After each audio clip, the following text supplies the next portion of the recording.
নমস্কাৰ মৰমৰ ছাত্ৰ-ছাত্ৰীসকল এই ভিডিঅ'টোৰ জৰিয়তে মই তোমালোকৰ সৈতে তৃতীয় শ্ৰেণীৰ ইংৰাজী পাঠ্যপুথিৰ lesson number 2 two friends and a bear নামৰ পাঠটি আলোচনা কৰিবলৈ আগবাঢ়িছো তোমালোক সাজু হোৱা আৰু আমাৰ এই ভিডিঅ'টো আৰম্ভ কৰোঁ আহা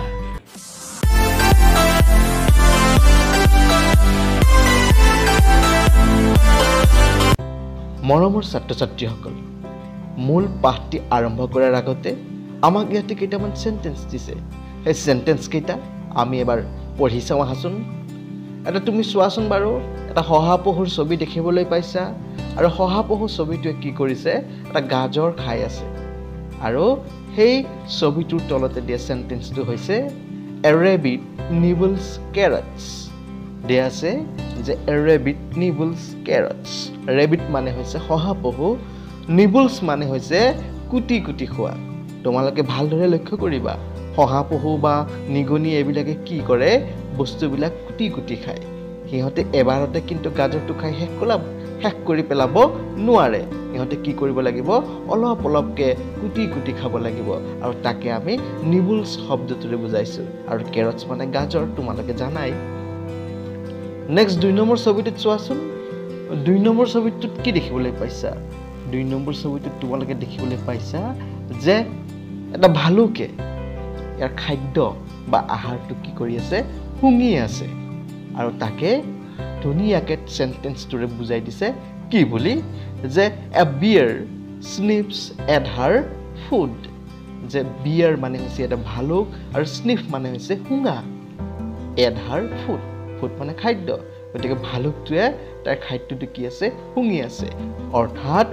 ভালুকে কিবা খাদ্য খোৱাৰ আগতে খাদ্যটো হুঙি চাই হুঙি ফালেহে ভালুকে খাদ্য খায়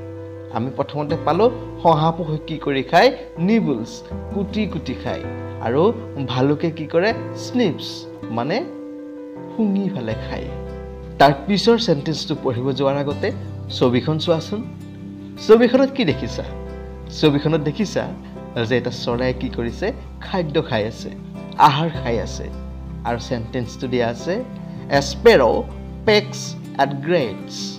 অৰ্থাৎ ঘৰচিৰিকা চৰাই এতে কি কৰিছে ইয়াৰ খাদ্য খুটিয়াই খুটিয়াই খাই আছে স্পেৰো মানে হৈছে ঘৰচিৰিকা চৰাই আৰু গ্ৰেইনছ মানে হৈছে শস্যৰ গুটি আমি জানো যে চৰাই কি কৰে ধান হওক বা বিভিন্ন ধৰণৰ শস্যৰ গুটি খায় গতিকে ইয়াতে হেতুকে কোৱা হৈছে আৰু পেক্স মানে হৈছে চৰাই কিদৰে খাদ্য খায় খুটিয়াই খুটিয়াই নাখায় জানো ঠোঁটেৰে খুটিয়াই খুটিয়াই খায় গতিকে পেক্স মানে হৈছে খুটিয়াই খোৱা গতিকে এটা সেন্টেন্সটো সেইকাৰণে দিছে যে a sparrow pecks at grains অৰ্থাৎ ঘৰচিৰিকা চৰাই এতে শস্য খুটিয়াই খুটিয়াই খাই আছে তাৰ পিছৰ সেন্টেন্সটো চোৱাৰ আগতে ছবিখন চোৱা ছবিখনত কি দিয়া আছে ছবিখনত তুমি নিশ্চয় মেকুৰী এটা দেখিবলৈ পাইছা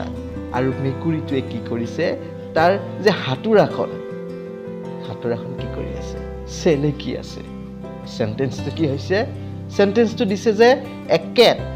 licks her paws অৰ্থাৎ মেকুৰীজনীয়ে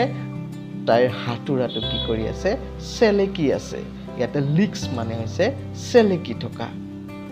ভালদৰে মনত থাকিবনে তোমালোকৰ মই সেন্টেন্সটো পঢ়ি গৈছো আৰু সেন্টেন্সটো কিদৰে পঢ়িছো উচ্চাৰণবিলাক তোমালোকে ভালদৰে মন কৰি ৰাখিবা কাৰণ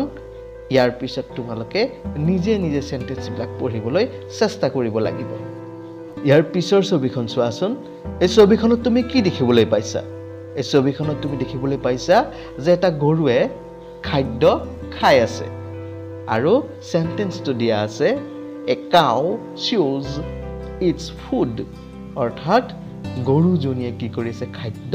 চুবাই খাই আছে আৰু chews মানে হৈছে চুবাই খোৱা তোমালোকে ভালদৰে মনত ৰাখিবা আৰু আমি শেষৰ ছবিখন চাওঁ আহাচোন শেষৰ ছবিখনত কি দিছে যে এজন ল'ৰাই কাপ এটা মুখত লৈ ফেলে কি কৰি আছে চাহ খোৱাৰ নিচিনা কৰি আছে আৰু সেন্টেন্সটো দিয়া আছে যে a boy sips a cup of tea যে ল'ৰাজনে কাপ কি কৰি আছে খুহা মাৰি বা চুপি চুপি কি কৰি আছে চাহ খাই আছে অৰ্থাৎ কি কৰিছে আমি পনীয়া বস্তু হক কি কৰি আমি চুপি খাওঁ আৰু সেই চুপি খোৱাটোকে কোৱা হৈছে চিপছ বুলি মানে এতিয়া তোমালোকে কিছুমান কথা গম পালা যে প্ৰাণীসমূহে খোৱাৰ লক্ষণবিলাকো বেলেগ বেলেগ থাকে যেনে ধৰা হ'ল আমি পালো যে শহাপহুটোৱে কি কৰিছে কুটি কুটি খাইছে আকৌ ঘৰচিৰিকা চৰাইজনীয়ে খুটিয়াই থুটিয়াই খাইছে আকৌ যদি আমি চাবলৈ যাওঁ গৰুজনীয়ে কি কৰিছে চুবাই খাইছে এই সেন্টেন্স কেইটা পঢ়ি উঠি তুমি নিশ্চয় কেইটামান নতুন শব্দ পালা কি নতুন শব্দ পালা বাৰু নতুন শব্দ পালা তুমি নিবুল পালা শহাপহুটোৰ ক্ষেত্ৰত তুমি নিবুল শব্দটো পাইছিলা ঠিক তেনেদৰে ভালুকটোৰ ক্ষেত্ৰত তুমি কি শব্দ পাইছিলা স্নিফ শব্দটো পাইছিলা ঠিক তেনেদৰে স্পেৰৰ ক্ষেত্ৰত তুমি কি পাইছিলা পেক্স পাইছিলা আকৌ মেকুৰীটোৰ ক্ষেত্ৰত তুমি লিক্স শব্দটো পালা গৰুটোৰ ক্ষেত্ৰত তুমি শিও শব্দটো পালা আৰু লৰাজনৰ ক্ষেত্ৰত তুমি চিপছ শব্দটো পালা এইটা হৈছে তোমাৰ কাৰণে নতুন শব্দ আৰু প্ৰত্যেকটো শব্দৰ অৰ্থ কি তুমি ভালদৰে মনত ৰাখিবলৈ চেষ্টা কৰিবা এতিয়া চোৱাচোন বাৰু কি আছে ইয়াতে let's read and show the actions এই মাত্ৰ যে ক'লো তোমালোকে কেইটামান নতুন শব্দ পালা সেই নতুন শব্দকেইটাকে ইয়াত দিয়া আছে আৰু এই শব্দকেইটা তোমাক পঢ়িব দিছে আৰু পঢ়ি উঠি সেই শব্দকেইটা কি অৰ্থ বুজাইছে তাক এটা একচনৰ জৰিয়তে বা এটা এক্টিঙৰ জৰিয়তে দেখুৱাব দিছে তোমালোকে চেষ্টা কৰি চাবাচোন যেনে ধৰা চিউ বুলি কৈছে চিউ বুলি কোৱালে কেনেকৈ দেখুৱাবা চুবাই দেখুৱাব লাগিব এইটো চুবাই দেখুওৱা হৈছে ঠিক তেনেদৰে স্নিফ বুলি কৈছে স্নিফ মানে কি শুঙা আমি এনেকৈ নুশুওঁ জানো এইটো হৈছে শুঙা এইটো হৈছে একচন ঠিক তেনেদৰে দিয়া আছে তোমাক পেক পেক মানে আমি কি পাইছিলোঁ পেক্স মানে পাইছিলোঁ খুটিয়াই খোৱা কেনেকৈ খুটিয়াই এনেকৈ চৰাইবিলাকে ঠোঁটেৰে খুটিয়াই নাখায় জানো এইটো হৈছে এটা একচন ঠিক তেনেদৰে লিক মানে কি বাৰু লিক মানে আমি কি পাইছিলোঁ লিক মানে পাইছিলোঁ চেলেকাটো আমি কেনেকৈ দেখুৱাব পাৰোঁ একচনৰ জৰিয়তে একচন হ'ব এইটো লিক নহয় জানো গতিকে এনেকৈ তোমালোকে শব্দবিলাক একচনৰ জৰিয়তে দেখুৱাবৰ বাবে চেষ্টা কৰিবা তেতিয়াহ'লে তোমালোক শব্দবিলাক খুব ভালদৰে মনত থাকি যাব তোমালোকৰ সুবিধাৰ বাবে মই এই শব্দকেইটাৰ উচ্চাৰণ আৰু ইয়াৰ অৰ্থসমূহনো কি এটা লিখি দিছোঁ তোমালোকে ভালদৰে চাই ল'বা আৰু তোমালোকৰ যদি প্ৰয়োজন অনুভৱ কৰে তেনেহ'লে বহীত লিখি ল'বা শব্দকেইটা মই লিখি দিছোঁ নিবল উচ্চাৰণটো লিখি দিছোঁ কুটি কুটি খোৱা ঠিক তেনেদৰে স্নিফ শুঙা পেক খুটিয়াই খোৱা লিক চেলেকি খোৱা শ্ব' চুবাই খোৱা আৰু চুপি খোৱা তোমালোকে এই শব্দবিলাক মনত ৰাখিবা আৰু অৰ্থবিলাকো লগে লগে মনত ৰাখি যাবা মৰমৰ ছাত্ৰ ছাত্ৰীসকল এতিয়া আমি লেছনটোৰ মূল পাঠটিলৈ আগবাঢ়িছোঁ পাঠটিৰ নাম আছিলে two friends and a bear অৰ্থাৎ দুজন বন্ধু আৰু এটা ভালুক এইটো এটা সাধুকথা আৰু তোমালোকৰ বহুতে হয়তো এই সাধুকথাটো শুনিছা এতিয়া মই সাধুটো পঢ়ি যাম আৰু তোমালোকে ভালদৰে কিতাপত মনোযোগ দি চাই যাবা যাতে আগলৈ তোমালোকে সাধুটো নিজে পঢ়িব পৰা হোৱা আৰু লগে লগে মই তোমালোকক এই সেন্টেন্সবিলাকৰ অসমীয়া ভাঙনিটো কৈ যাবলৈ চেষ্টা কৰিম Anup and Tipin were friends Anup আৰু টিপিন তেওঁলোক দুজন বন্ধু আছিলে one morning they had to go to a village এদিনাখন ৰাতিপুৱা সিহঁত দুয়োজন এখন গাঁৱলৈ যাবলগীয়া হৈছিল but they had to cross a big forest কিন্তু সিহঁতে এখন ডাঙৰ হাবি পাৰ হৈ যাবলগীয়া হৈছিল অন দেয়াৰ ৱে সিহঁতৰ যিটো যাত্ৰাৰ পথ আছিল সেই যাত্ৰাৰ পথত এখন ডাঙৰ হাবি পাৰ হ'বলগীয়া হৈছিলে the forest was full of wild animals আৰু সেই জংঘলখন কি আছিলে বিভিন্ন প্ৰকাৰৰ বনৰীয়া জীৱ জন্তুৰে ভৰি আছিলে যে অনুপ আৰু টিপিন নামৰ দুজন বন্ধু আছিলে আৰু বন্ধু দুজনে এদিনাখন ৰাতিপুৱা বেলেগ এখন গাঁৱলৈকে যাবলগীয়া হৈছিলে কিন্তু সমস্যাটো হ'ল সিহঁতে যিখন গাঁৱলৈকে যাব সেই গাঁওখনলৈকে যোৱাৰ ৰাস্তাটোত সিহঁতে কি পাইছিলে এখন ডাঙৰ হাবি পাৰ হ'বলগীয়া আছিলে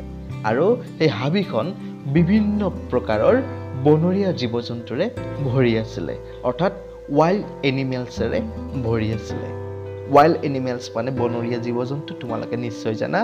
wild animals কেইটামানৰ নাম কোৱাচোন বাৰু কি বাৰু যেনে ধৰা হল লায়ন টাইগাৰ এবিলাক আছিলে wild animals ঠিক তেনেদৰে ডমেষ্টিক এনিমেলস মানে হৈছে পোহনীয়া জীৱ-জন্তু পোহনীয়া জীৱ-জন্তু কোনবিলাক বাৰু কাউ গট এবিলাক হল পোহনীয়া জীৱ-জন্তু গতিকে তোমালোকে মনত ৰাখিবা wild animals আৰু domestic animals I am afraid of wild animals said অনুপে কৈছিল যে মোৰ বনৰীয়া জীৱ-জন্তুলৈ বৰ ভয় লাগে তেতিয়া টিপিনে কৈছে Don't be afraid if you are in danger I will help you I promise said টিপিনে কৈছিল যে তুমি ভয় কৰিব নালাগে তোমাৰ যদি কিবা বিপদ আহে তেতিয়া হলে কি কৰিম মই তোমাক সহায় কৰিম মই কি কৰিছো প্ৰমিস কৰিছো মই তোমাক কথা দিছো তুমি ভয় কৰিব নালাগে বুলি কৈছে অনুপৰ কি হল বনৰীয়া জীৱ-জন্তুলৈ ভয় লাগে সেইকাৰণে কৈছে I am afraid of wild animals বুলি কৈছে কিন্তু টিপিনে কৈছে তুমি ভয় নকৰিবা don't be afraid if you are in danger যদি তুমি বিপদত পৰা I will help you I promise বুলি কৈছে যে মই তোমাক সহায় কৰিম মই তোমাক কথা দিছো Anup was very happy to hear what Tipin said আৰু টিপিনে কোৱা কথাষাৰ শুনি অনুপৰ বৰ ভাল লাগিছিল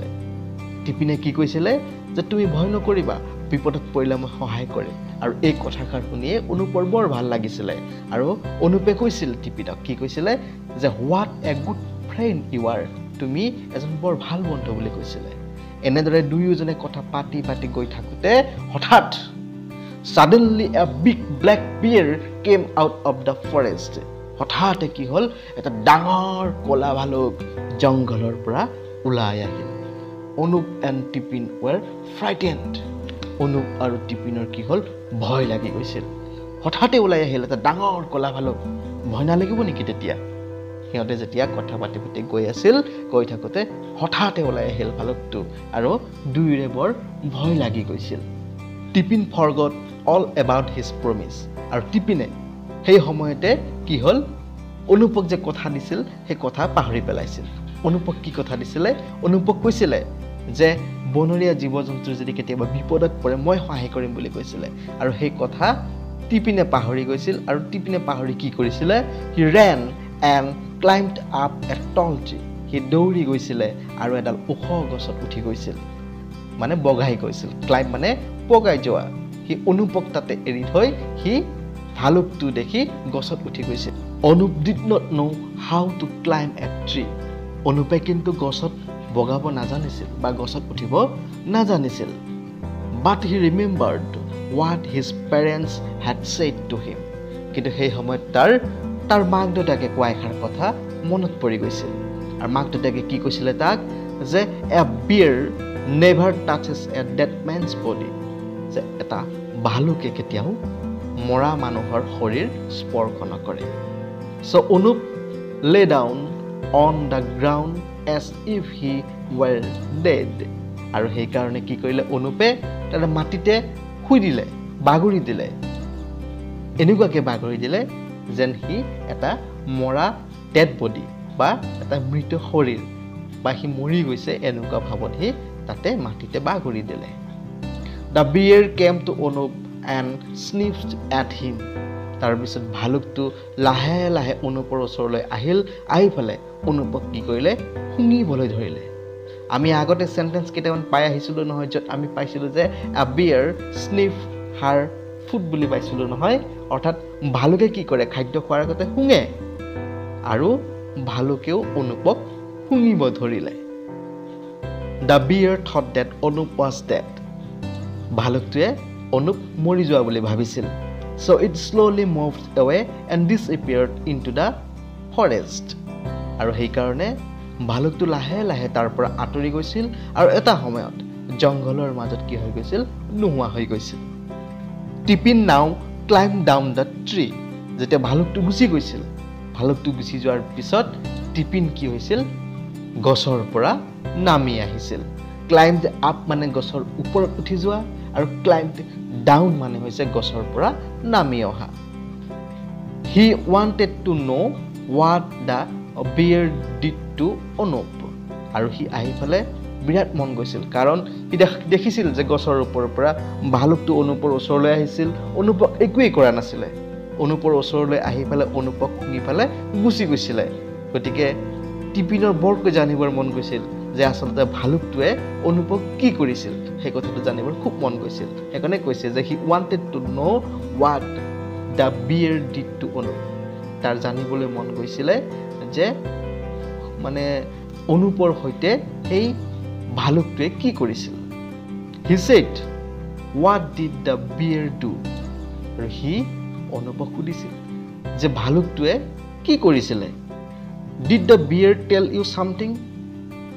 ভালুকটোৱে তোমাক কিবা কথা কৈছিল নেকি বুলি দিছে মানে কাৰণ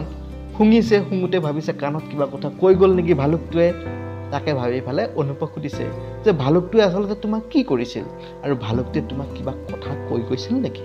আৰু টিপিনে যেতিয়া তেনেকৈ সুধিছিল তেতিয়া অনুপে উত্তৰ দিছিলে অনুপে কি বুলি উত্তৰ দিছিলে Anup replied the bear told me যে অনুপে কৈছিল বা উত্তৰ দিছিল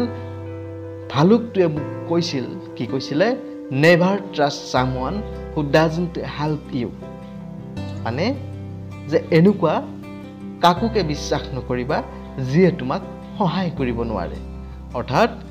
এই কথাষাৰেৰে কি বুজালে যে যিবোৰ মানুহে তোমাক সহায় কৰিব নোৱাৰে সেইবোৰ মানুহক তুমি কেতিয়াও বিশ্বাস নকৰিবা আৰু এই কথাষাৰেৰে আমি এটা কথাই বুজি পালো বন্ধু যিমানে ভাল নহওক বিপদৰ বন্ধুহে হৈছে আচল বন্ধু তুমি যেতিয়া বিপদত পৰিবা আৰু বিপদত পৰিলে তোমাৰ যেতিয়া সহায়ৰ প্ৰয়োজন হ'ব সহায়ৰ সময়ত যেতিয়া তোমাক যিজন বন্ধুৱে সহায় কৰিব সেই বন্ধুজনহে তোমাৰ প্ৰকৃত বন্ধু গতিকে সেই বন্ধুজনৰ কেতিয়াও কি নকৰিবা সংগ ত্যাগ নকৰিবা সেই বন্ধুজনক সদায় তোমাৰ ওচৰত ৰাখিবা আৰু যিবিলাক বন্ধুৱে তোমাক বিপদত সহায় কৰিব নোৱাৰে বা তোমাক কোনো ক্ষেত্ৰতে সহায় নকৰে তেনেকুৱা বন্ধুৰ লগত কি নকৰিবা বিশ্বাস নকৰিবা ইয়াতে অনুপ আৰু টিপিন দুজন বন্ধু আছিল আৰু বন্ধু দুজন এটা বিপদত সন্মুখীন হোৱা দেখিবলৈ পোৱা গৈছিল আৰু সেই বিপদৰ সময়ত কিন্তু টিপিনে অনুপক বিপদৰ মাজত পেলাই থৈ নিজক বচাবৰ কাৰণে দৌৰি গৈছিল আৰু অনুপক অকণ সহায় কৰা নাছিল অথচ সেই অনুপকে টিপিনে কি কৰিছিল বিপদত পৰিলে সহায় কৰিম বুলি ক'লে কথা দিছিল গতিকে যিবোৰ বন্ধুৱে তোমাক বিপদত সহায় কৰিম বুলি কৈও সহায় কৰিব নোৱাৰে তেনেকুৱা বন্ধুক তুমি কেতিয়াও বিশ্বাস নকৰিবা এই সাধু কথাটোৰ জৰিয়তে আমি এই কথাটোকে বুজি পাওঁ অৰ্থাৎ never trust someone who doesn't help you মৰমৰ ছাত্ৰ-ছাত্ৰীসকল টু ফ্ৰেণ্ডছ এণ্ড আ বিয়েৰ নামৰ পাঠটিৰ ওপৰত যুগুত কৰা মোৰ প্ৰথম ভিডিঅ'টি ইমানতে শেষ কৰিছোঁ এই পাঠটিৰ এক্টিভিটিছসমূহ লৈ মই আকৌ এটা ভিডিঅ' লৈ আহি আছোঁ গতিকে তোমালোকে ভিডিঅ'সমূহ চাই থাকিবা ধন্যবাদ